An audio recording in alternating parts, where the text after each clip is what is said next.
Hi, so hello and welcome back to the channel. So I think I said before, what I'm going to be doing in this video is looking at TVs for a start. So what I'm going to be looking at in the first video about how to pick a television is the size that you go in with. So it is the most important thing about buying a new TV is which size you're going to choose. It's the first question I ask anyone, is whether they have a size in mind and they've measured up for it all already. A lot of people have already done the research into how to pick a size for their TV, but some people will ask me sort of what would be the recommendation. So what I'm going to do first is to go through the different options on what sort of TVs are available and why the sizes for each one is different. So something I get a lot now is, have TVs just gotten bigger over the years? And the answer is yes, they have. There is a reason for this. It's not just because the TV companies want to make more money.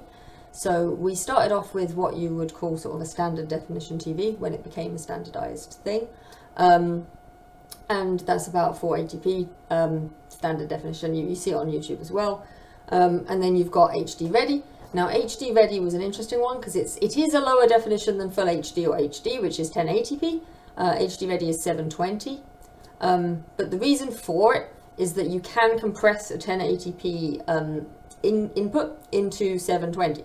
So when all of the HD channels came out and started going on air, and we had BBC HD and ITV HD and all of that, they could be compressed down into a slightly lower grade of output, and you would still get a slightly better quality than you'd be getting with your standard definition channels, but not quite as good as the people who had maybe paid a little bit more for their TVs and gone full HD. And that's still a thing you can buy. Usually when you're buying HD Ready TVs now, you're looking at two sizes. You're looking at 24 inches or 32, which are little kind of TVs, about the size of a computer monitor. But they are fairly popular still for spare rooms. A lot of older people who still feel like they're quite large in comparison to what they've grown up with and known. So yeah, after that you've got the HD, the Full HD, the 1080p. They're made through quite a big range of sizes still. So they are made from about 24 inches up to about 50 or 55 now. And then your standard TVs, the ones that pretty much everybody has and buys now, is 4K TVs. So 4K TVs are 4 times as many pixels on the screen as an Full HD TV. But yes, they have gotten bigger. So with each increment, the amount of TV you want for how far you're sitting away from the TV is bigger.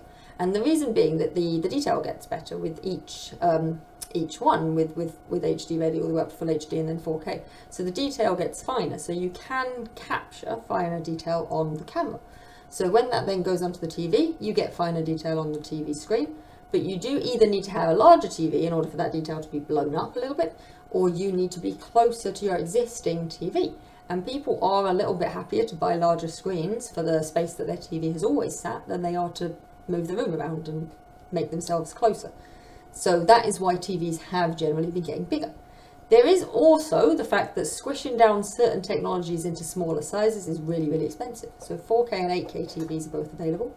4K TVs are not available below 42 inches because the technology required to make them smaller than that is just very expensive. You can find 4K computer monitors. You can find 4K smart monitors, which have a TV tuner in there, as well as being a monitor for a computer. But they are incredibly expensive compared to the next size up of TV. So you really only want to buy those if you are needing them for your computer. And 8K TVs are not produced in sizes below 55 inches. Again, it just becomes too expensive to make them, and you end up with 50-inch TV that was more expensive than it's the one above it. So they just don't do it because it just wouldn't be cost effective. The customer would they would constantly be asking us why this is more expensive than the next TV up, and it would be really odd. There is a specific viewing distance for each TV. Like I said, the better the detail, the closer you need to be to view the detail, or the larger the screen is. So I'm going to put up I'm going to put up on the screen some tables of what sort of sizes you want to be looking at for your TV. So first off, I'm going to put up HD Ready and Full HD. So there's a very limited range of sizes here. So for HD Ready, there's only 24 or 32 inches. It would be really hard pressed to find anything larger now, but you do sometimes see larger HD Ready TVs, definitely older TVs if you're buying second hand.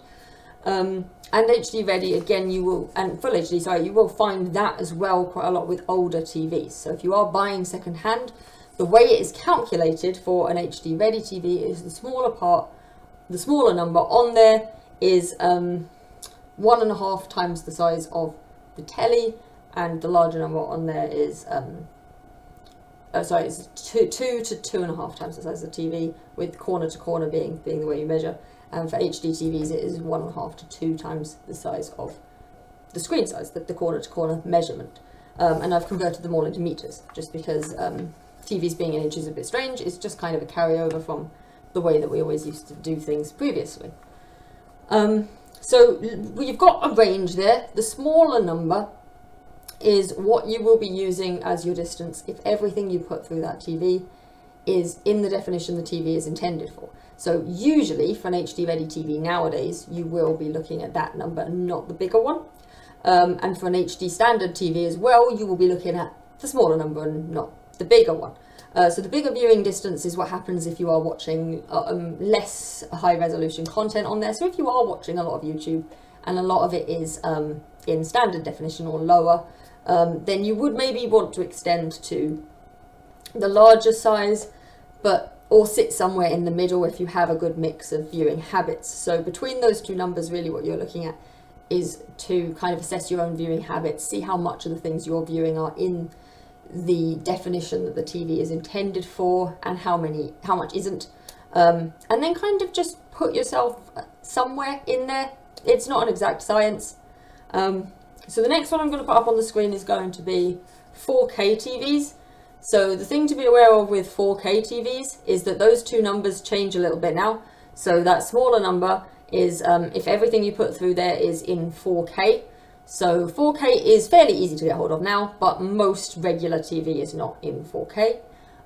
You can watch 4K live TV through BBC iPlayer, but the actual BBC channel that goes out is not, unless you're logged into the app, you won't be getting 4K on live TV.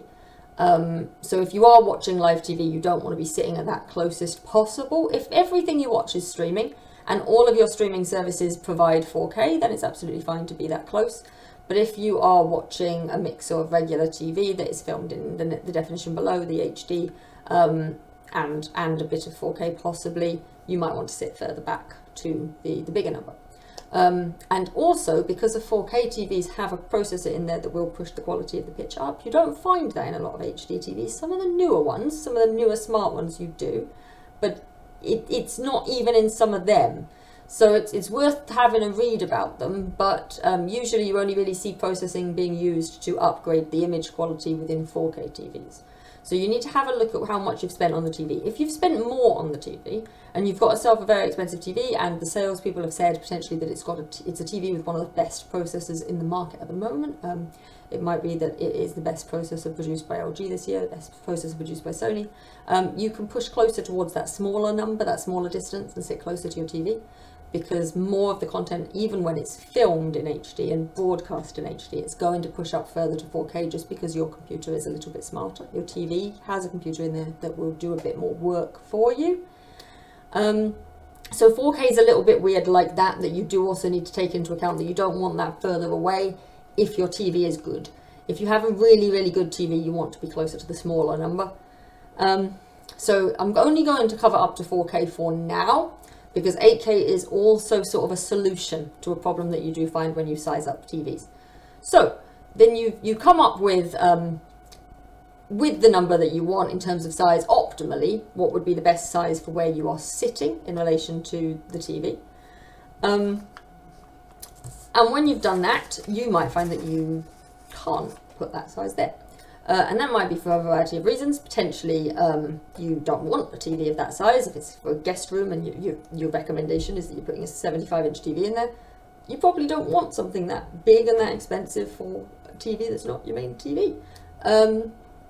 And also for, maybe you just can't fit one. Maybe you can't afford one. Maybe you do have certain requirements from a TV. You do need it to be an OLED TV, and they are a bit more expensive. Or you do need it to have gaming features and to have a refresh rate of 120 Hz or more.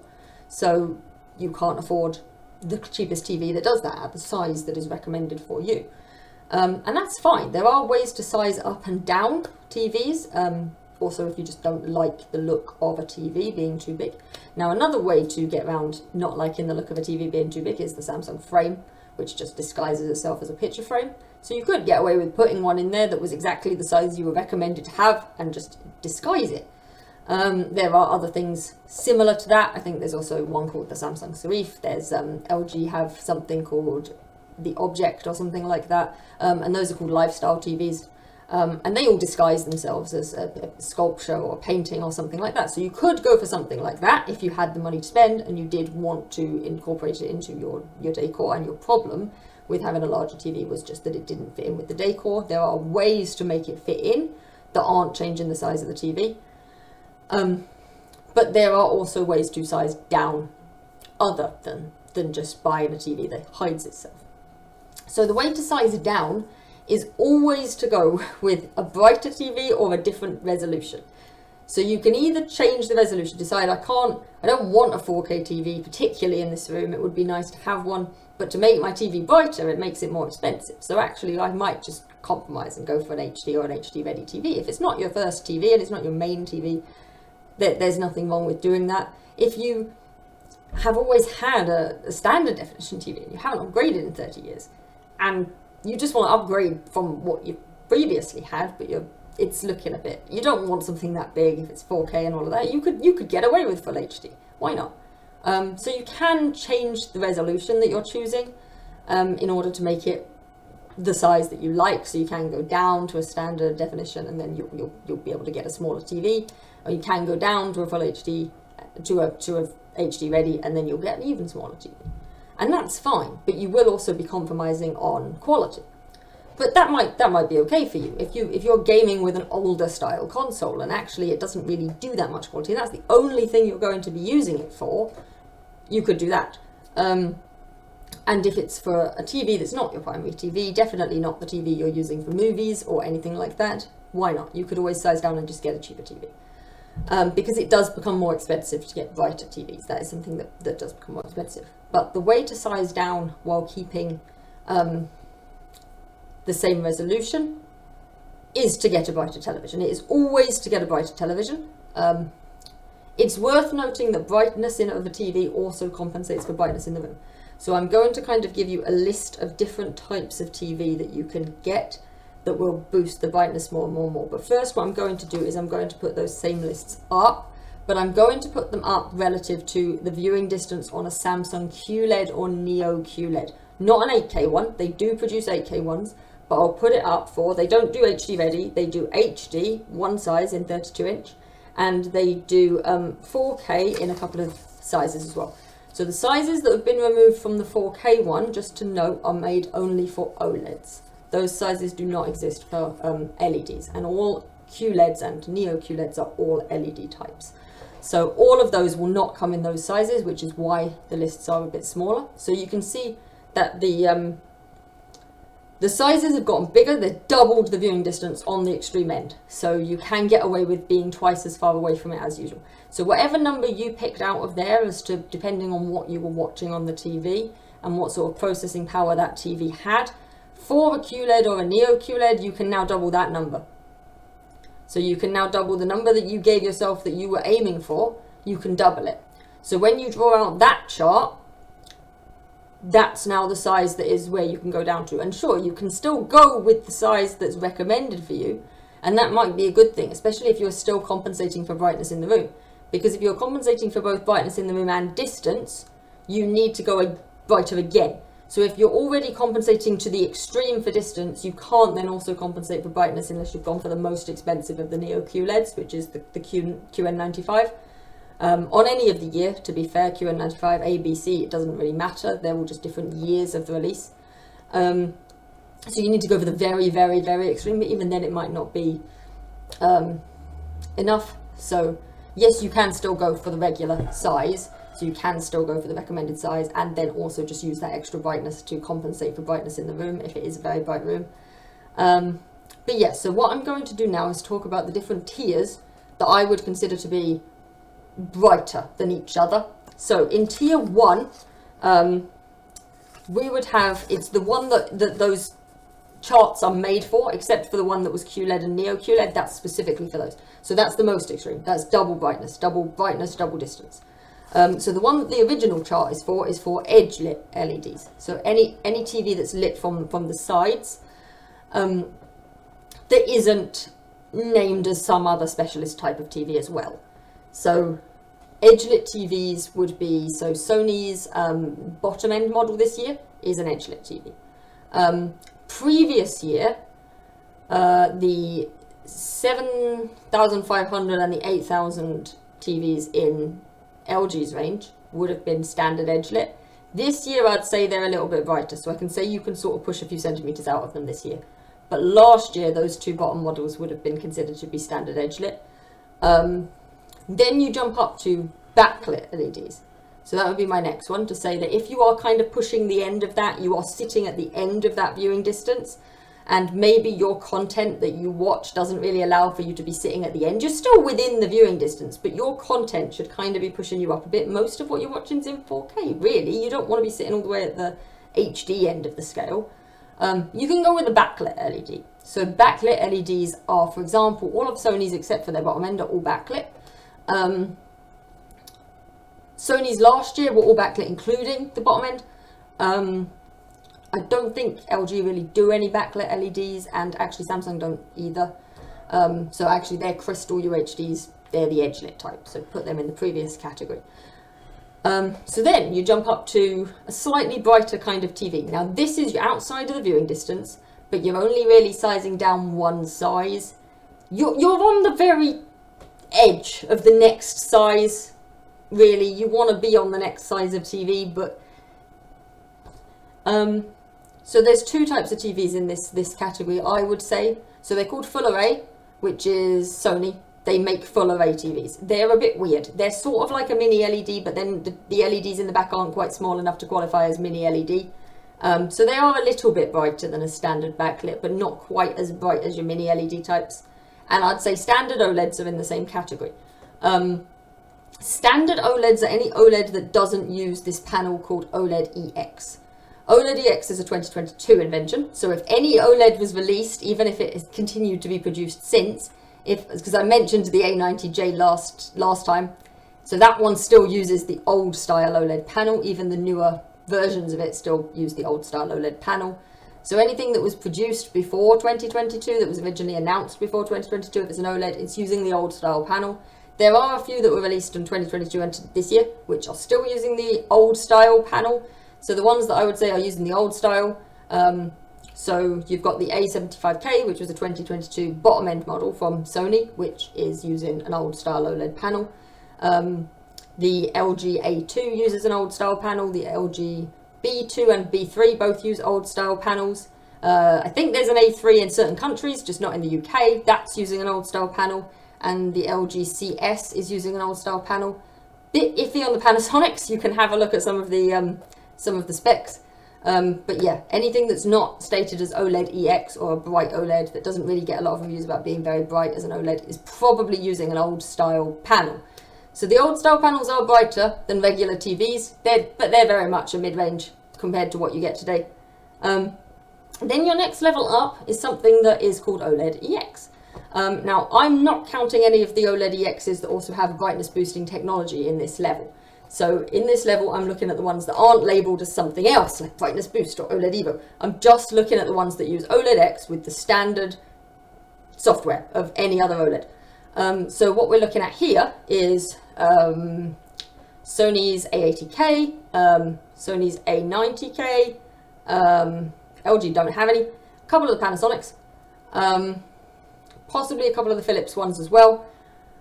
And that's it, actually. There's not a lot that use the panel without also putting a brightness boosting technology in there. So they are, again, pushing the limits of the distance a little bit more so again.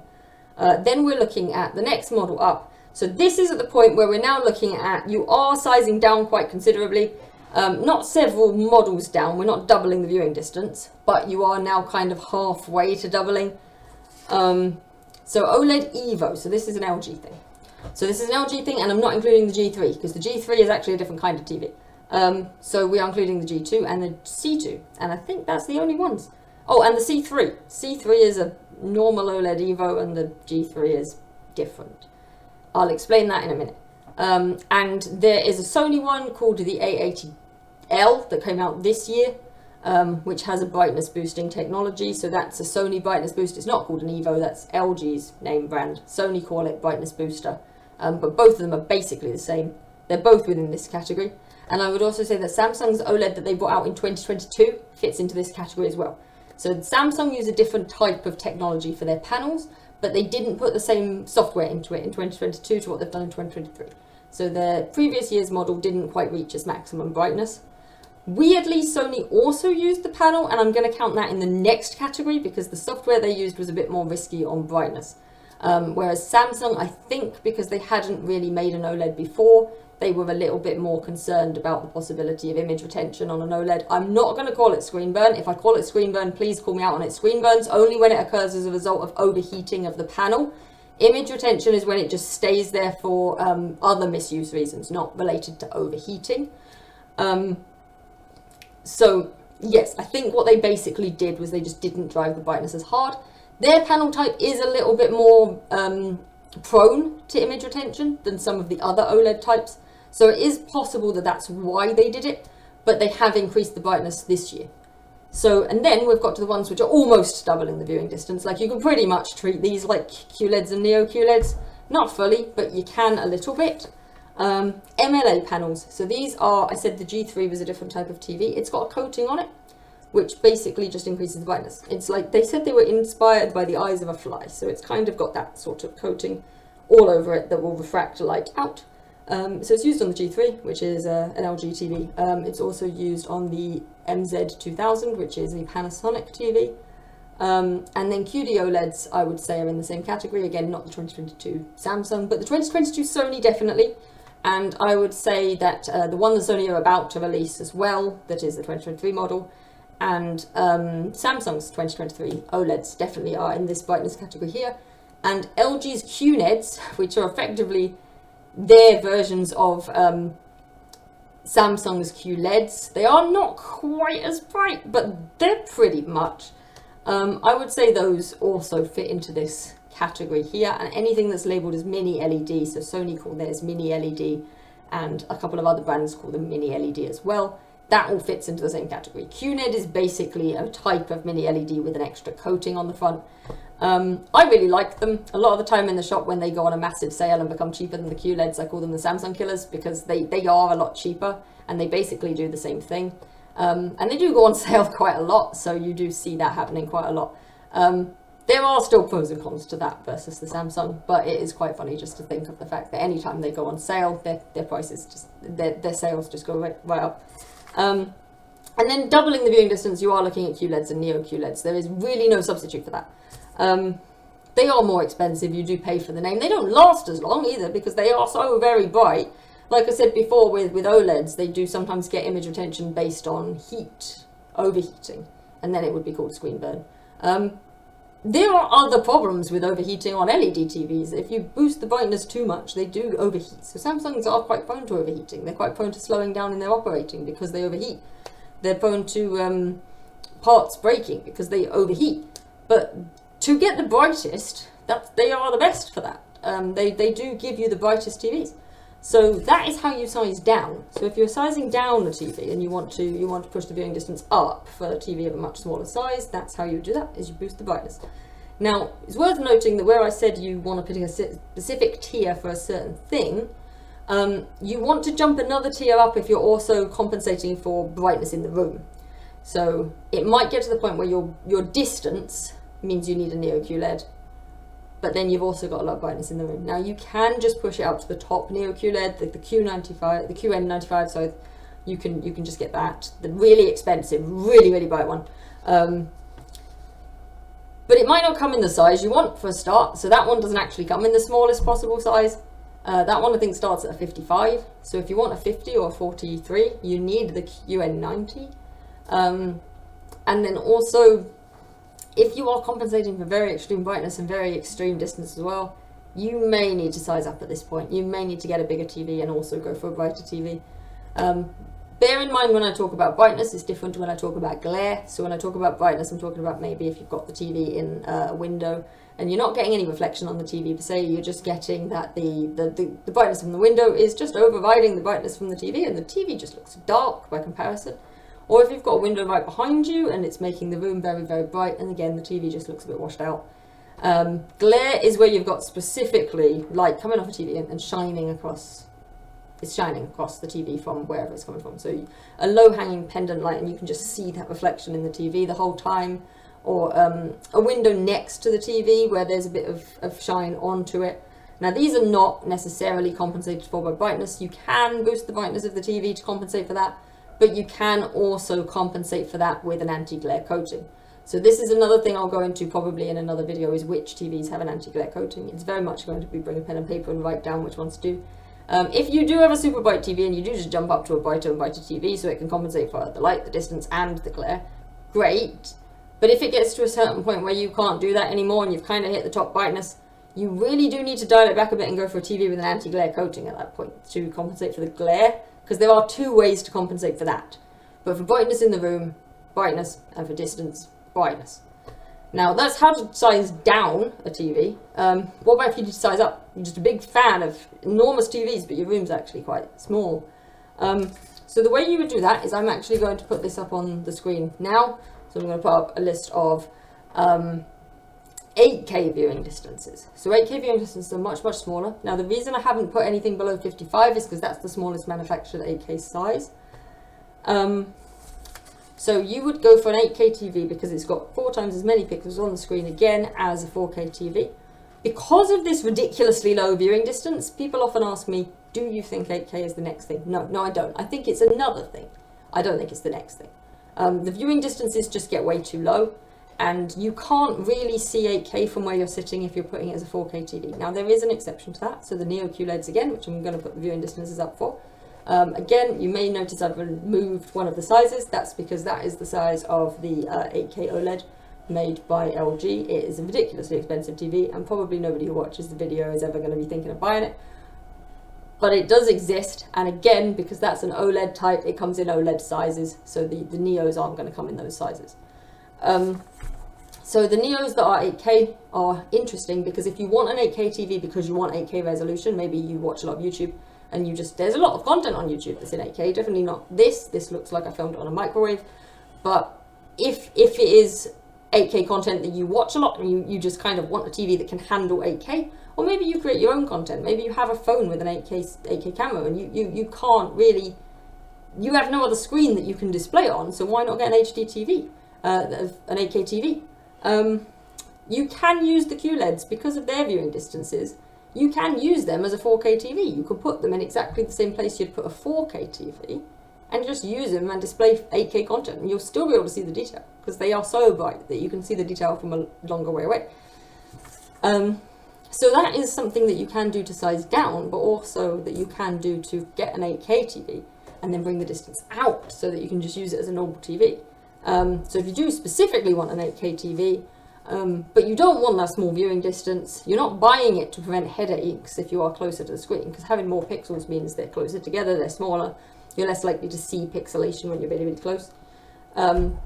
So you're not buying it for that reason, you're buying it for the resolution itself. You actually do a lot of work in 8K, you do watch a lot of things in 8K.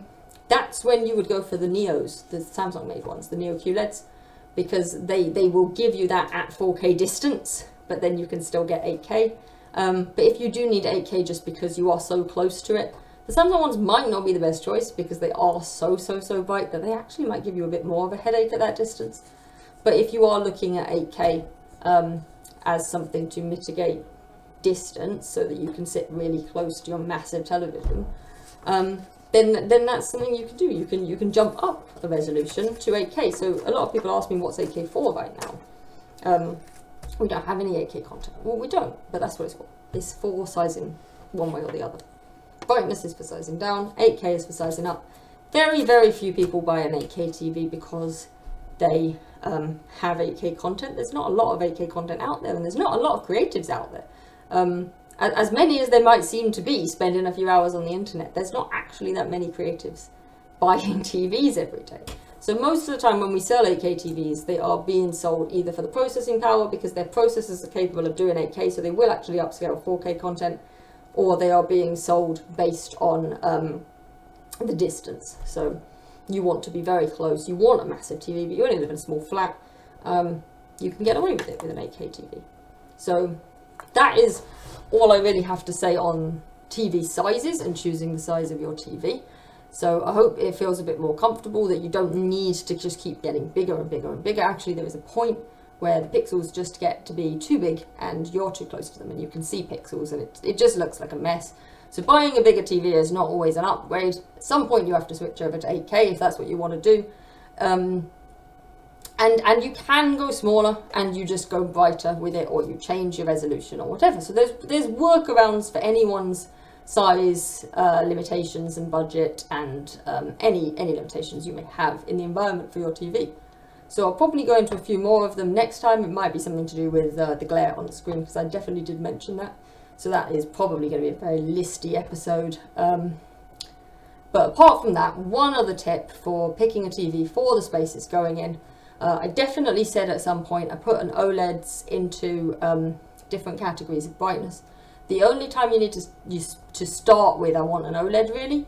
I mean, there are times you would start with I want an OLED, being that you want the best viewing experience for movies and you have the kind of space that you can have one. You can have one in the right size and the right brightness and all of that. But the other reason you would go with it based on where you're sitting, so more related to what we've been talking about, is if you're sitting on an angle to the TV. So when you're sitting on an angle to the TV, standard LED types, you've got your LCD panel that produces the colors, and then you've got LEDs at the back or on the sides that produce the lighting. So those are layered on each other. If it's edge lit, it's less of a problem, but when it's backlit or mini LED types, anything like that, where there's two layers directly on top of each other, if you move around that TV, those panels, they don't look like they're aligned from where you're sitting a lot of the time. Now, an OLED will have one panel that is color and light. It doesn't have a layering, it's just the one thing. So from any angle, that looks fine. So that is another thing just to be aware of when you are thinking about where you're sitting in relation to your TV. But it's a bit unrelated, and we will go into more reasons as to why you would get an OLED or why you would get an LED. But since it was a bit related, added it in there anyway. So anyway, I hope you enjoy the rest of your day. As always, if you enjoy the videos or you find them useful in any way, like and subscribe, and I'll be back with another one soon.